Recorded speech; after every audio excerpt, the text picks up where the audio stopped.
Bismillahirrahmanirrahim. Assalamualaikum warahmatullahi wabarakatuh.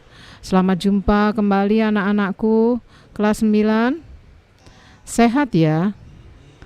Ada baiknya sebelum kita membahas pelajaran pada kali ini, kita berdoa terlebih dahulu. Berdoa silakan.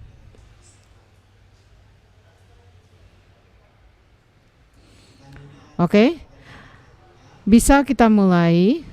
Apa saja yang kita pelajari di dalam kerajinan bahan keras?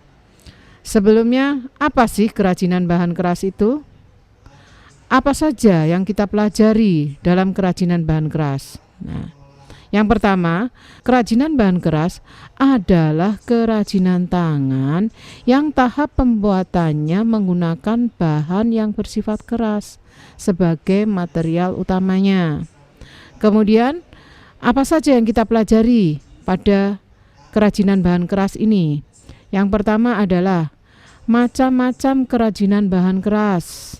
Yang kedua, tahap pembuatan kerajinan bahan keras. Berikutnya, teknik pembuatan kerajinan bahan keras. Yang terakhir adalah fungsi kerajinan bahan keras.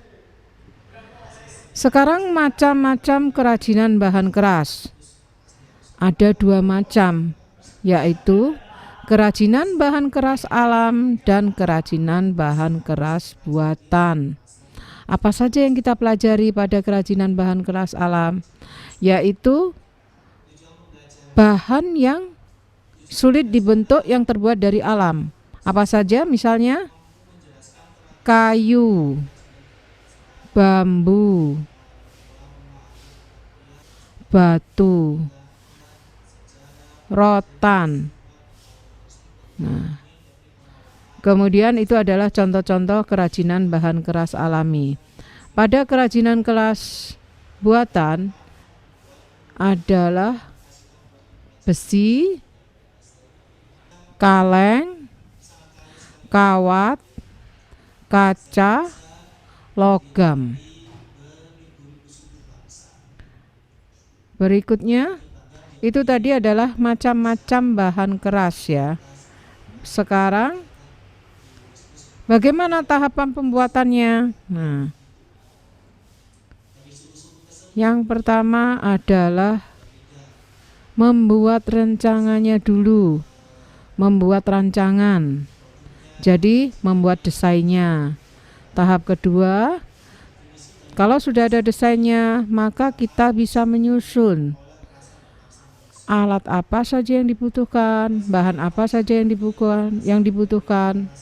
Nah, setelah semuanya siap, apa-apa yang dibutuhkan, maka rancangan berikutnya adalah membuat benda sesuai dengan rancangannya.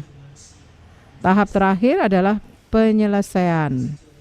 Nah, pada penyelesaian ini, apa saja poin-poin yang harus diperhatikan?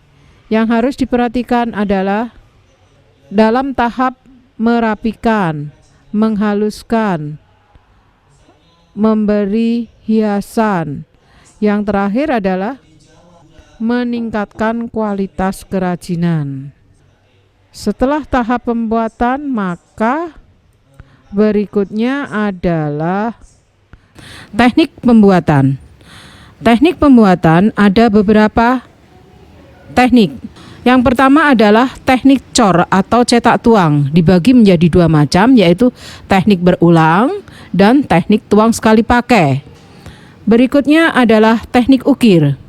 Dalam penggunaannya melalui proses pencukilan untuk membentuk cembungan, cekungan, dan menyusun pola tertentu.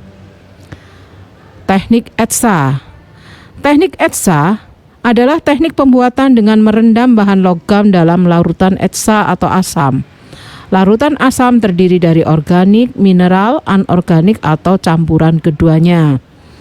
Berikutnya adalah teknik ukir tekan. Teknik membuat hiasan di atas permukaan logam tipis. Di antaranya adalah plat logam kuningan dengan ketebalan 0,2 mm atau plat logam tembaga dengan ketebalan 0,4 mm. Berikutnya adalah teknik anyam.